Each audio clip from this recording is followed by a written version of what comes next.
Hey everyone. So are you ready to talk about how to achieve high fidelity and maximum performance in Unity and Unreal? All right, great. Well, welcome. So my name is David Borel. I'm a manager on our SDK team. I've been with Oculus almost 4 years. I guess it's more like 3.5, but quite a while.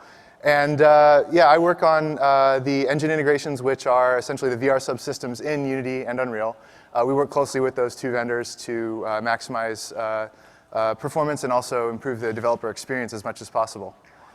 Who in here has made a VR app using Unity or UE4? OK, so a lot of you, good. Hopefully this will be pretty informative for you. So I'm going to frame this a little bit, and then my colleagues Jian, Zhang and Remi, Palandri are going to give you a little bit more in-depth information about some specific optimizations we've made.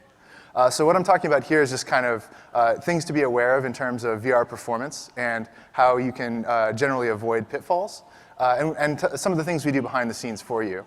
And I'll talk about that in terms of basic VR terminology, then perceptual psychology that affects the user's experience and therefore that you want to be aware of when you're optimizing performance, and to an extent designing your game, but there are other talks that cover that in more detail.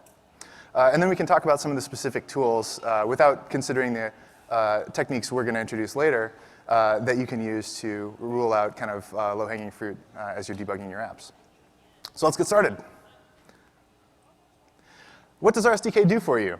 Well, it does two main things. It performs tracking, and it performs distortion correction. You can look at both the Rift and Gear VR and Go and Santa Cruz as computational displays, which means they're a hardware-software solution.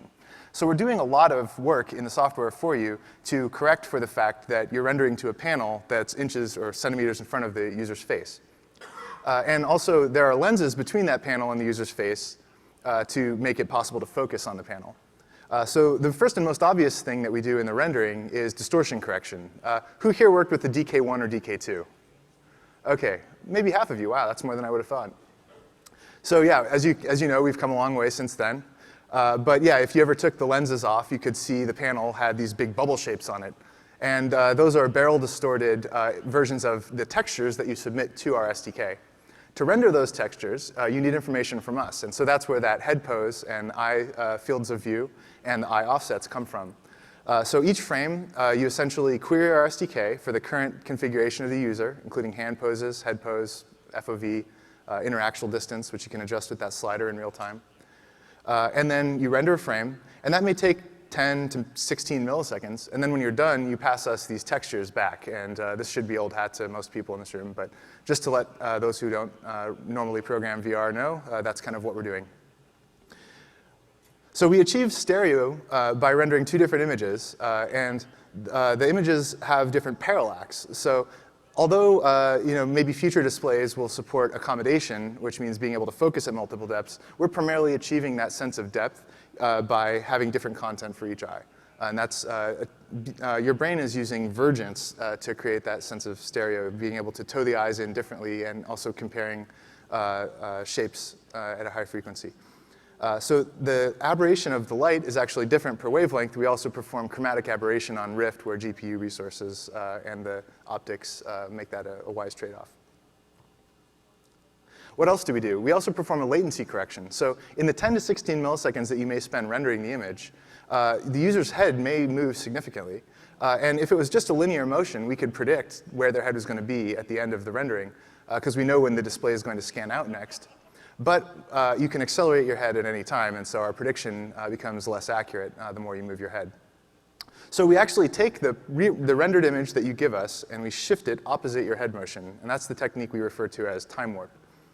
And we perform this asynchronously, meaning that you could be rendering at a different rate from our display refresh rate. Say you're rendering at 85 frames per second because there's an explosion going on, and we need a consistent 90 hertz refresh. So we'll consistently reuse the most recent image that you did submit and shift it opposite the head motion up to maybe 20 milliseconds to make sure that the user never feels discomfort. And getting into that a little bit more later, there's some perceptual psychology involved in that. We also perform a technique called asynchronous spacewarp to correct for the positional error.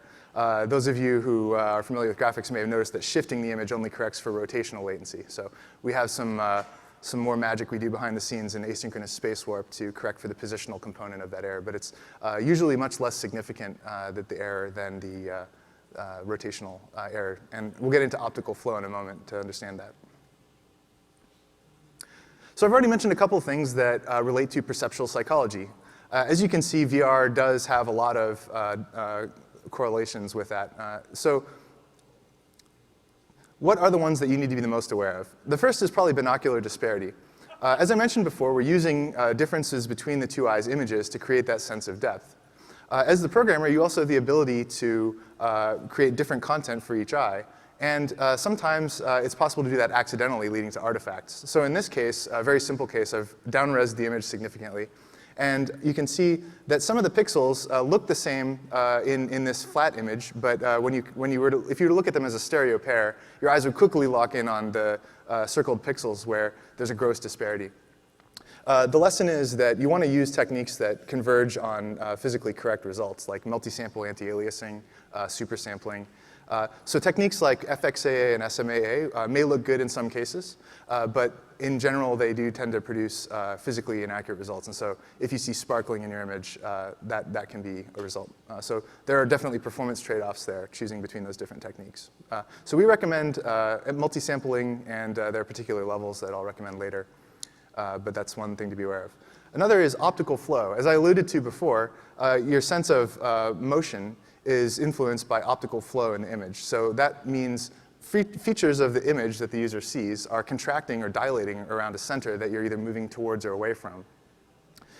There's another sense in your brain for your head motion, and that's your vestibular sense. You actually have a fluid-filled sac inside your ear with a hair in it, and the hair can detect pressure in different directions. And so even if you close your eyes, try that, move your head with your eyes closed, you can tell your head's moving. And the reason is your vestibular sense. Now, if you take different inputs for the vestibular sense and the optical flow, then your brain will notice the disparity, and that's where VR sim sickness comes from. And who's experienced VR sim sickness? OK, a few of us. Hopefully, we'll get that to 0 at some point, but it's going to require a team effort. This is important from a performance perspective, because dropping frames used to actually result in optical flow errors. You would actually stop updating the image, the world would come with you, and the user would get nauseous. So we're doing a lot behind the scenes, as I mentioned, to avoid that.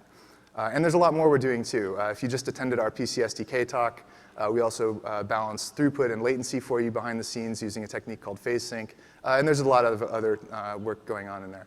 But suffice it to say that you want to render the stereo pairs as quickly as possible, generally within 11 milliseconds on Rift and within 16 milliseconds on mobile.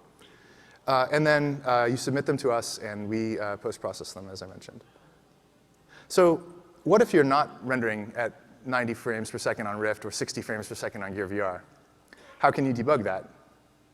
Well, it's easy to fixate on problems that don't have high impact. So I'll give you a general workflow that you can use to triage some of these problems and break them down into their components and only solve the minimal amount that you need to ship your app. Who likes the idea of doing the least amount of possible work to ship their app on time? Hopefully everyone, right? OK, so at a high level, we offer a performance HUD, heads-up display, on Rift. And just recently, we shipped a similar tool for Gear VR called the Oculus Metrics Monitor. So you can quickly bring these up on any app and see where the general system performance is going. You can see whether you're CPU or GPU bound, how long the CPU is spending waiting for the GPU, and other statistics. And we're working always to expand the amount of information you can get from these. You can use the Oculus debug tool on Rift to show the performance HUD. And there's a blog instructing you on how to use the Oculus Metrics Monitor with your apps. But in both of these cases, I'm showing a relatively lightweight app that is mostly fill rate bound. And as you can see, we're only spending about 2 milliseconds on the GPU, so not really a heavy workload. But if it was GPU bound, you would see maybe 10 or more milliseconds spent on the GPU. So in general, you want to try to keep your draw call counts very low on Gear VR. That is, unfortunately, a side effect of tiled rendering. And these are extremely powerful phones. I mean, it fits in your pocket, right? And you can run apps for 3 hours. There's quite a lot of engineering constraints there. But if you can try to consolidate your graphics work into no more than 100 draw calls for both eyes, you'll generally avoid saturating the CPU. The GPU tends to get underutilized on Gear VR, actually. And in many cases, you can scale up the resolution from our default of 1024 by 1024 iBuffers. Although you want to carefully watch the temperature and power draw in those cases, because nobody wants their apps to overheat or run out of battery. On Rift, you have 10 to 20x more draw calls available, and if you're using DX12 or Vulkan, you can go even higher because the overhead is lower. On both, actually this is out of date, we recommend 4x multi-sampling. That's kind of the knee in the curve of the performance quality trade-offs. We've done a bunch of analysis there and looked at different hardware, and that's kind of a good general guideline. Although, of course, all these things are up to you ultimately. On Gear VR, 100K vertices or polygons, whichever is higher, is a good guideline. But again, you can go way over that if you have some smart algorithms and you can maximize cache locality or try to coalesce work as much as possible. And on Rift, did I say 2 million draw calls? I obviously meant 2 million vertices. Draw call counts can be much lower than that. Although, I wouldn't be surprised if someone in this room can submit 2 million draw calls per frame. Oh, another thing to mention is that on Gear VR, it's always worth continuing to optimize after you're hitting frame rate. Again, we continued optimizing Netflix, for example, which runs at CPU and GPU level 0. I believe it still does, and it runs for up to 3 hours, and you can therefore finish long movies. Can have a big impact on your usage. So what can you do to achieve these kind of tight constraints on these different platforms? These are much lower thresholds than what you would be encountering on a traditional PC or Android app. Actually, on Android, you're probably roughly the same envelope as before if you were rendering at 60 hertz, because we default to that 1024 iBuffer. If you're rendering a 1080p render target every frame, it shouldn't be as shocking to move to VR as on Rift, where you might have been rendering a 1080p display at 30 hertz, and now you're rendering 90 hertz to you're probably doing about 6x the number of pixels per second. So that's often where apps run into performance problems when they start porting to VR. So how can you minimize that per pixel workload?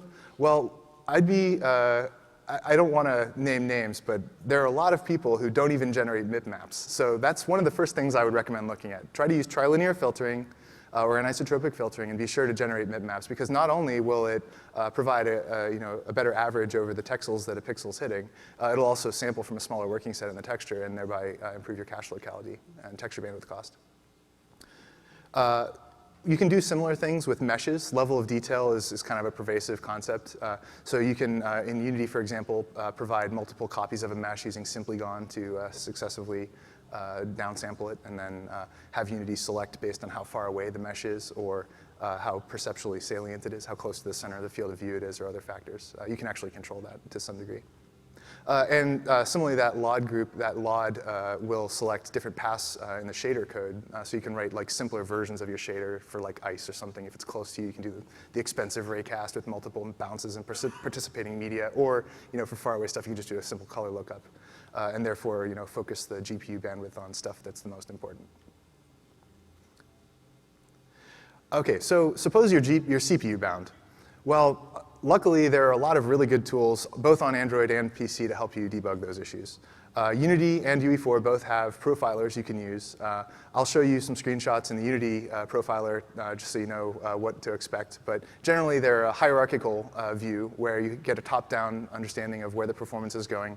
Typically, you have one function that's making a lot of calls to subordinate functions that are costing a lot of time together. And at some point, you're spending your time equally between all the functions. So it'll tell you kind of generally where the time is going. And as you narrow it down, you can knock out issues. But sometimes you're lucky, and an artist has submitted, not to pick on artists too much, a new mesh, and they've fully tessellated every eye in a boot, shoelace setup, and you can just go ahead and remove that and get back to frame rate. So doing the simplest thing first is usually a good idea.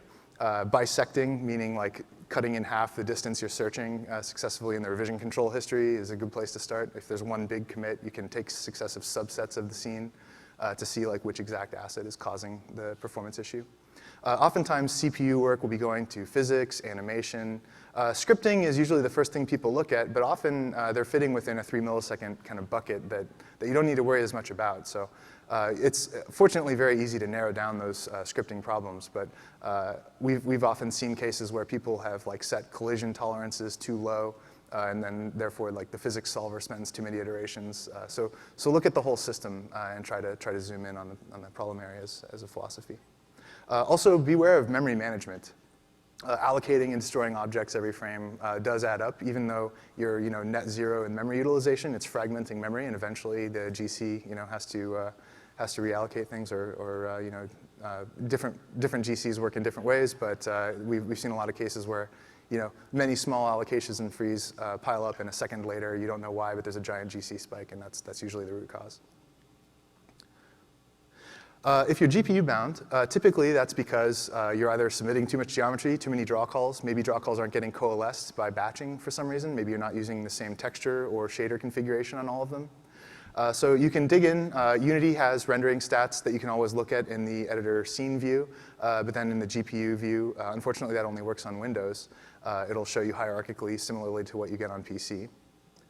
On Android, if you want to do GPU profiling today, the closest thing you really have is probably Snapdragon Profiler from Qualcomm, which is a pretty good tool, and it's ever improving. Mali Graphics Debugger is also pretty useful. Those are especially useful for seeing like kind of the sequence of operations that Unity ended up creating for your scene, although Unity has built-in render doc support, which is maybe a little bit simpler to use.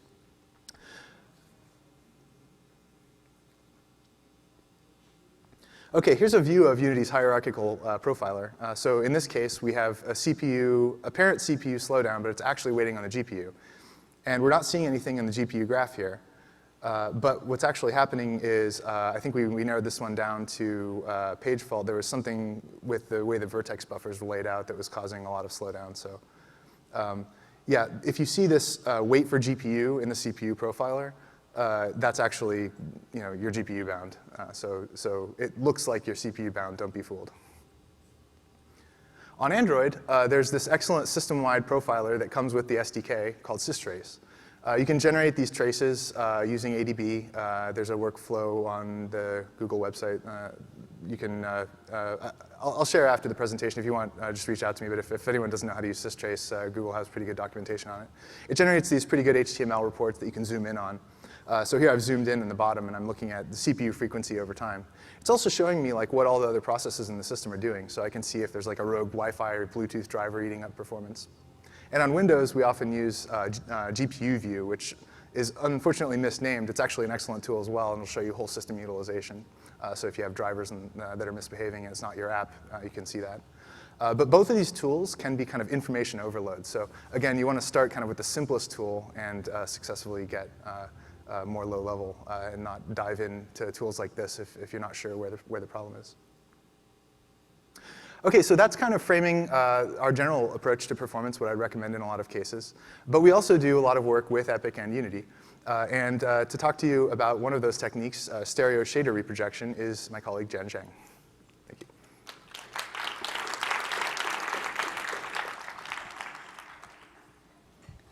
Thanks, David. Hello, everyone. My name is Jian Zhang, software engineer from Oculus. I'm working on the VR graphics engine optimizations.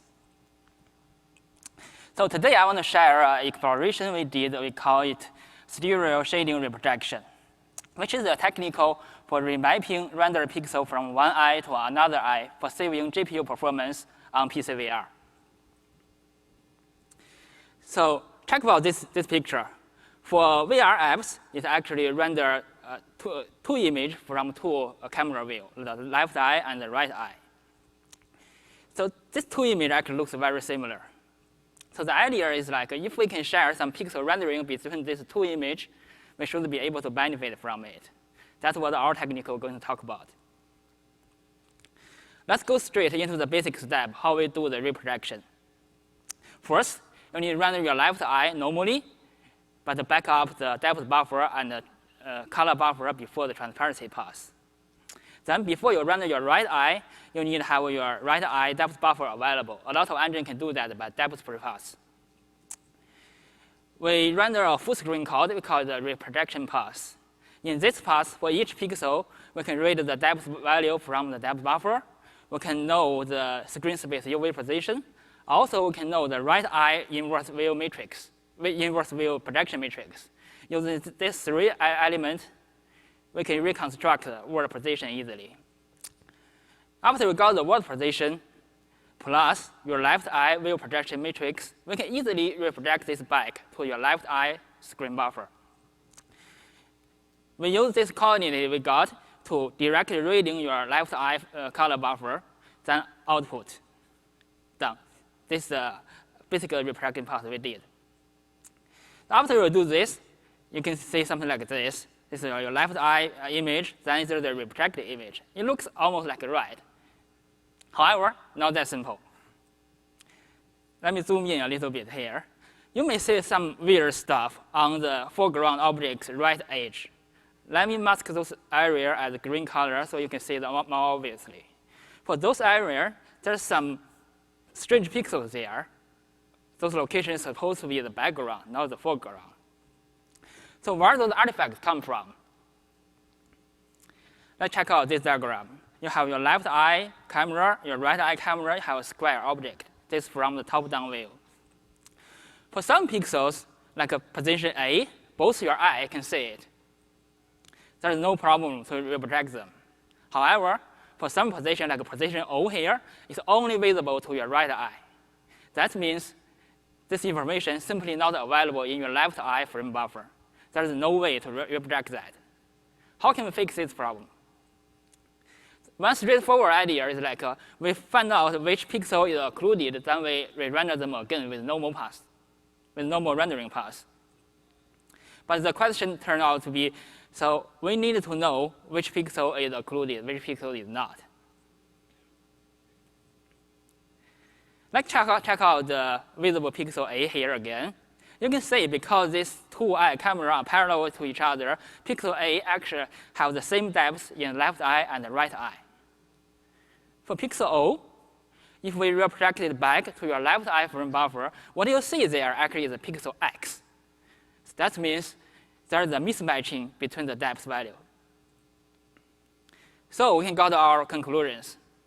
If the depths are matching, we call it a valid reprojection.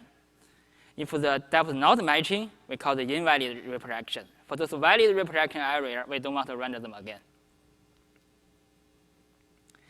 So depending your engine's architecture, you may choose a different way to do this culling process. We call it pixel culling mask. For example, you can use stencil culling. So for those valid reprojection area, you can just write certain stencil value into a stencil buffer, then reject them later. Another way is we call the depth rejection. That's what we did in our Unity demo. Basically, the idea is like in the reprojection path, for those valid reprojection area, means non-occluded area, we write z equal to 0 there. Then later on, all those incoming pixels will be rejected by depth test. The pixel culling mask can also be used for other purposes. For example, for some material, like a mirror or chrome ball, they are very high view dependent. So reprojection doesn't work too well on those materials because it can't capture the big parallax shading difference. So one way to do that, we can mask those areas out to treat them as invalid reprojection, so we render it normally. So one trick is here. So when you render the object you want to culling out, in your left eye, you can render alpha equal to 0 there. Then in your reprojection path, when you're reading that pixel, you know, oh, okay, I don't want to reproject this one. After we've done all the before stuff, the reprojection should be pretty much working. However, if you look closer, there's some new artifacts there. We call it edge ghosting. Hope you can see it. So where those artifacts come from? So remember, we use the depth compare to decide which area is occluded, which area is not. So the depth comparison actually can be introduced false positive error because the floating point comparison and the filter error. For fixing this issue, we can just make the depth comparison more conservatively. That means instead of use the exactly same position depths, we actually select several neighborhood depths there, pick the smallest one to do the depth comparison. We call it conservative filter pass. After we've done this, you can see the right image, the artifact is almost totally gone. So after we do all the speed up stuff about this technical, so how does this tech performs? So in our Unity demo, we intentionally exaggerate the pixel cost to make this tech more pronounced. So on GTX 970, we measure up to 20% GPU performance saving. But of course, this is a one or ideal case. You may get a different number in your app. It's better if your app already have very simple shaders. Let me talk about a little bit limitations here. Like we talked about before, you need to have a depth free pass. Fortunately, for most engines, you already have something like that. It can be shared. Also, this tech requires your left eye camera and the right eye camera render sequentially. Means left eye first, right eye second. This won't be compatible with some tech like a single pass stereo.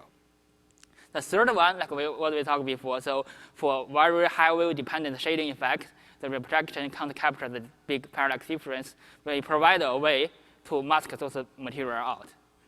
Also, I want to emphasize here, this is tech for PC optimization.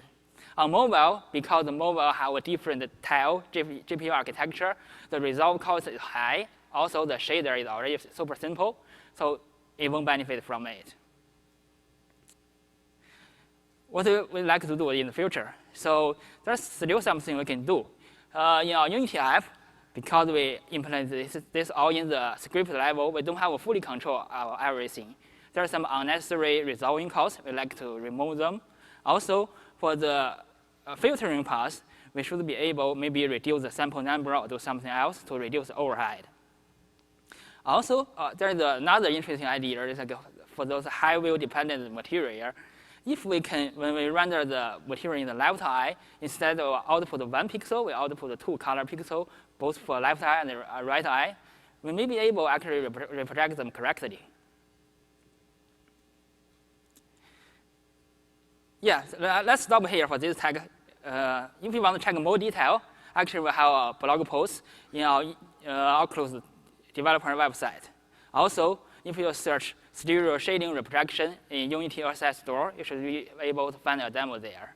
So we really like to say this can give you some inspirations on this direction, or maybe you can even use it in your own project. So next, let me hand over to my colleague Remi, talk about the multi-resolution rendering. Thanks.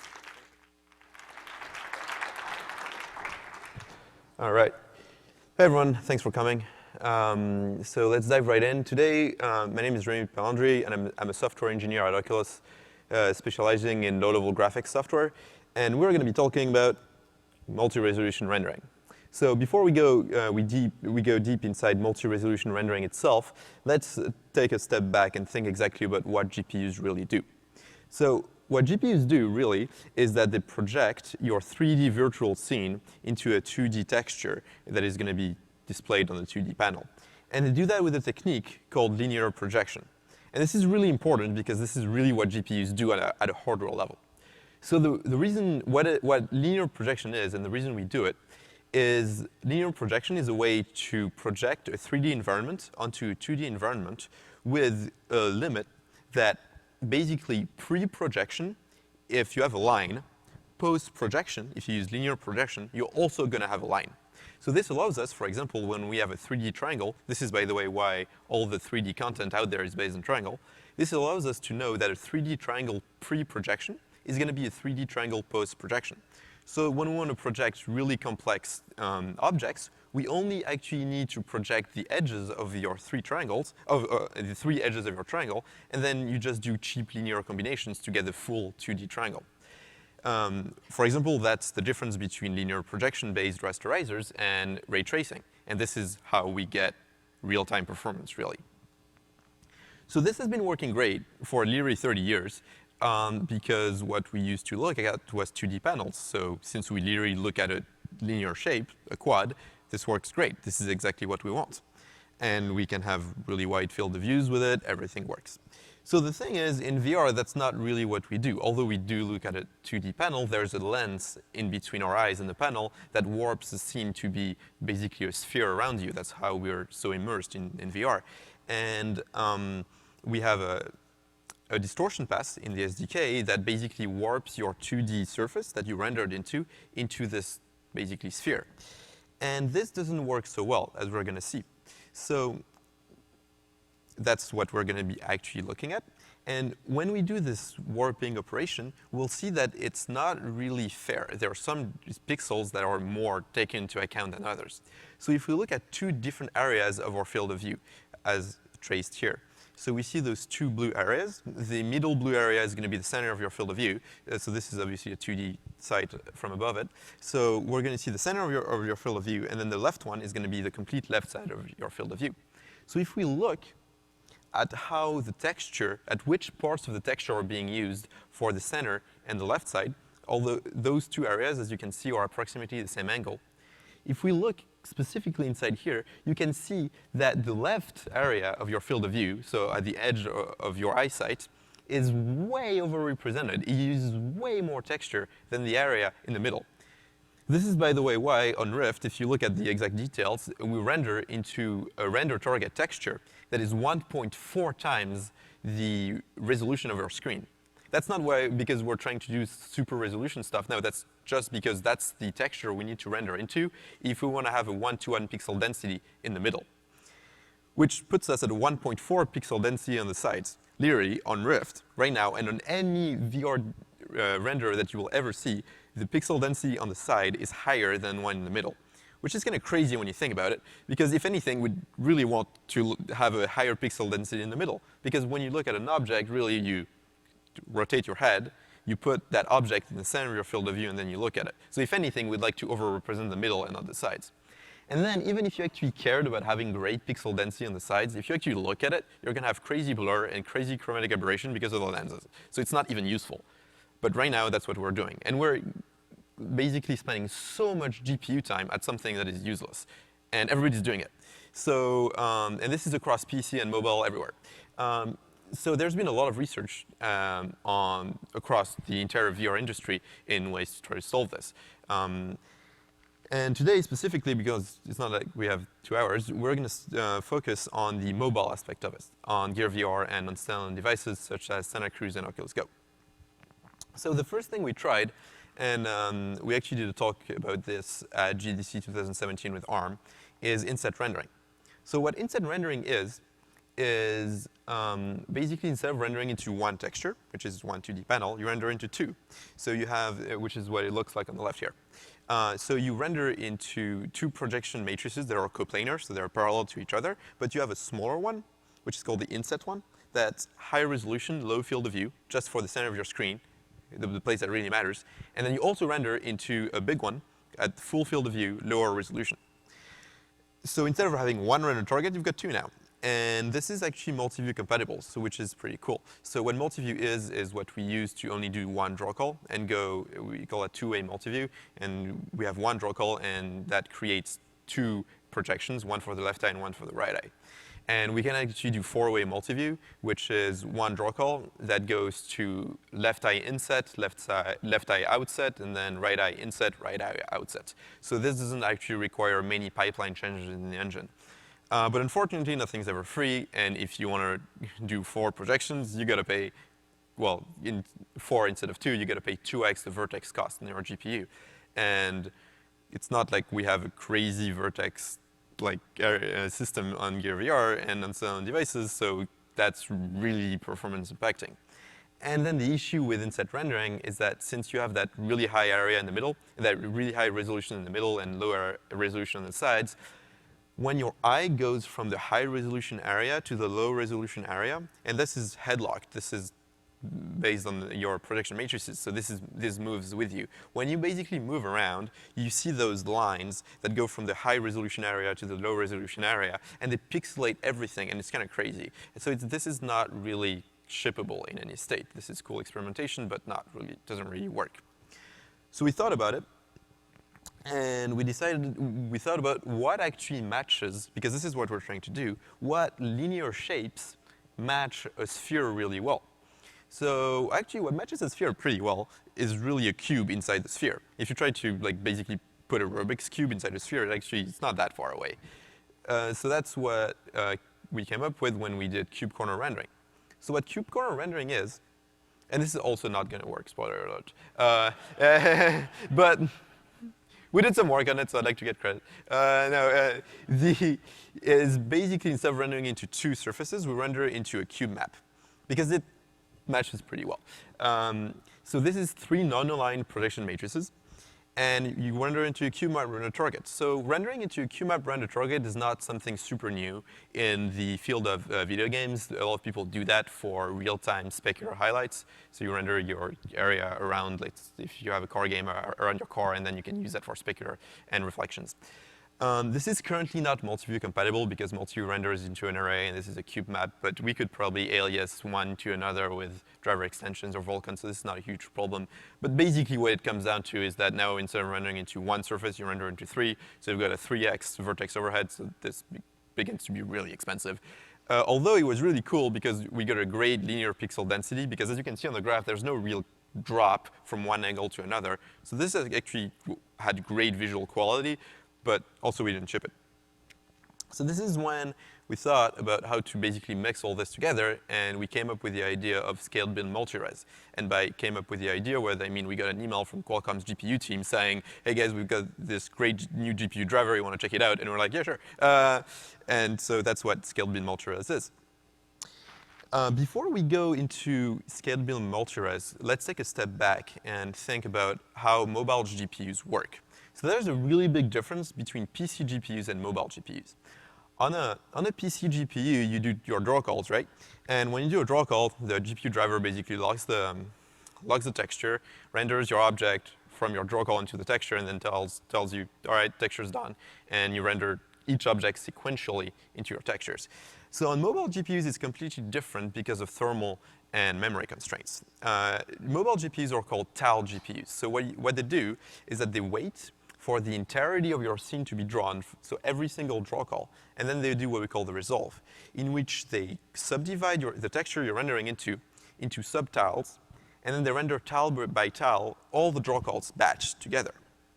And when each tile is done rendering, they do the GMEM resolve, which is basically take all the pixels of that tile and render them into general system memory, which significantly reduces the amount of times you need to write into pixels. So if, for example, if we were to render this, this frame here, which is taken from Blade Runner 2049, which is an awesome game, by the way, on Gear VR, it would actually be rendered like this. Sub areas, same size, and then resolved into the general texture. Although this, for simplicity reasons, only had 9 tiles, in reality, your tile size is going to be on Qualcomm GPUs around 100 by 100, so you're going to have around 90 tiles on a standard 1024 by 1024 double wide Gear VR game. So this is kind of how scaled bin multi-res works. It uses the fact that we use a tiled render, and it gives each of those tiles a resolution multiplier. So this is a Qualcomm extension, experimental extension in the GPU driver itself, which is how we really get this to work so well, is because there's driver support for it. And what it does, kind of how I try to explain it on this graph here on the right, is that it tries to do basically in math what we call piecewise integration, is it tries to match as best as it can the shape of that sphere using lines that are all parallel to each other, but as close as they can. And since we actually have a fair amount of tiles, let's say around 100, you can actually approximate it pretty well. And so the true magic of this, really, and how we got this to ship, is that the engine doesn't actually have to know it's beautiful. When you render your stuff, each one of those tiles has a resolution multiplier. And then at resolve time, instead of just storing the pixels that you computed and storing black into the others, it actually does a nearest neighbor interpolation during that upscale if you render it into a lower resolution bin. And so basically when a game engine asks for the driver, hey, render your frame, at the end of the day, you're going to get a full texture that looks like a normal texture. It's just that if you zoom in, certain tiles, since they render at to a lower resolution, a lot of those pixels are going to look the same. But if you sample from the texture, it's going to work. It's still a 2D texture. There's no, if you're inside this field of view, go look at this texture. If you're outside, go look at the other texture. It's just that it's going to be a bit more pixelated at some areas, but that's it. This literally works on pre-shipped apps. I've got it to work on apps to try it and try the GPU optimizations of it. I literally played like dead and buried on it. It worked great. And there's still a nonlinear pixel density, because as you move from tile to tile, you're going to have resolution drops, but you can kind of average that around multiple tiles since you have so many of them. So it's pretty smooth.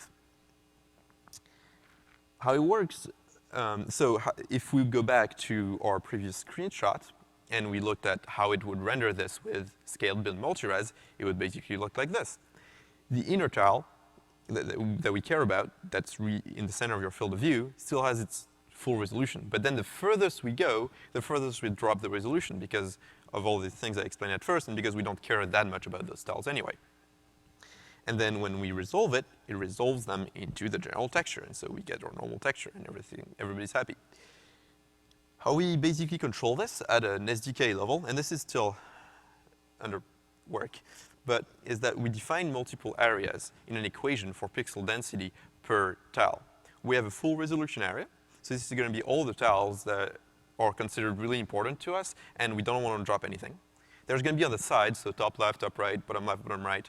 We're going to have the minimum resolution area where we don't really care. For most of them, they're not even actually displayed post-distortion, because the distortion mesh is kind of like circular. And then we have that drop area, which goes from full resolution to minimum resolution. And we can kind of control the gain there. So we can control how aggressive we want to be, depending on content, depending on lots of things. And so as I said, basically you can have different types of equations. On the left side, you'd have something like lens match shading that is really trying to be kind of nice with your users and just nicely dropping on the sides. And on the right side, you're going to have something more aggressive, where you really want to have GPU gain, so you have a smaller full resolution, and then it drops faster.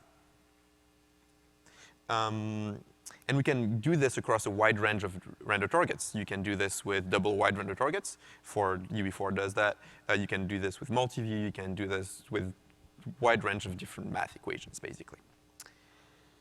So you might ask, why am I explaining this to you instead of just enabling this across the board and going home? So the thing is, nothing is ever free. If we're dropping pixels by not computing them, there's going to be some quality trade-offs here. And I can't really make that trade-off for you because you know better than I do what your game is going to be. So we need you to be aware of it. So let's go back to our previous screenshot and focus on the lower right area, which has a weighting screen. So this is, remember, this is the top right, bottom right area of the screen. As you can see, that this black thing coming from the bottom is literally the Timewarp mesh, stopping here. And although you can't see it right now, there are 2 tiles in here of those 100 tiles that I mentioned before. And those tiles separate around that weighting text. And as I'm going to roll out different areas, different versions of this screenshot, I want you to focus on 2 areas of this screenshot. The first one is going to be the weighting screen. So that's high-frequency noise, high-frequency color, because you go really fast from blue to white to blue to white, because that's how text works. And I also want you to focus on right left of that W, on the edge of that screen, which is really low-frequency content. All the pixels kind of look the same. So this is with no foveation whatsoever. I'm not doing anything. This is a normal screenshot of the game running right now. So if I roll, let's say, low foveation, so I'm not doing too much, but still dropping some pixels, it would look like this. So as you can see, the edge of the screen on the left still basically looks the same. It's really hard to notice anything. But if we look closer at weighting, it's kind of split in 2. As I said, those are 2 different tiles. The top one is not being foveated whatsoever. And the bottom one, we have a low foveation setting on it. So as you can see, the T, the A, the N, kind of gets pixelated a bit, but it's not too bad. And remember, this is on the bottom right of your screen, so this is still doable. If we continue, and we have medium foveation, let's crank it up. We're starting to drop some serious content here. That T is pretty much gone, the A as well, the I is completely out, and the G doesn't look great. But the edge of the screen on the left is still okay. Since it's at the bottom right, unless the user really looks at it, it's going to be fine. And if you have high foveation, everything's on. Let's go home. So This is why it's so important, because this is what it actually does to content. And you can get away with way more or way less depending on your content. If you're in your UI screen, you probably don't want to over-foveate your content, because your user is going to be looking at the text. And also, if you're in a UI screen, you usually don't have too many GPU issues, because not much is happening anyway, and it's going to be like the soft area of your game. So you don't need this. You probably want to turn it off a bit. But if you're at the end, finale, of your space game and everything's exploding, your user is probably not going to be looking at the foveation of the bottom right smoke of the juggernaut that just exploded, and you probably need some GPU headroom here. So this is when you want to crank it up. So how this is going to work is this is going to be available really soon and so on. Unless something crazy happens, normally this is available on dev kits on Oculus Go in a month and a half. So this is cool. And there's no performance overhead to turn it on and off depending on your frames. So it's going to be integrated in the engines really soon, as like there's a screenshot of a private version of Unreal Engine here, and you basically just have a blueprint or a setting that just says foveation level, no, low, medium, or high. And you can change this every frame. So you just tie that in your UI menu, and you say if your user pressed the back button and I'm in your UI, now go no foveation, and if it's end scene, then probably medium foveation would be a good idea. And it really requires developer input. We need you to actually try it and figure out what works with your game. So this gets us around 15 to 25% GPU savings, depending on the foveation settings and depending on your game. Again, this is still very experimental, and we're working on refining the algorithms to get high GPU wins. But basically, that's what we're seeing right now on already shipped content that we tried this in. And this is, most of it is actually implemented in our SDK. We don't need the engines. The only thing that's going to be modified in the engine really is just those settings so that you can play with it and set no, low, medium, and high. But this is all that the engine needs to know. All the hard work is really in the driver. And then we have a bit of hard work on the SDK and not much in the engine. And so that's pretty much it for scalable multi-res.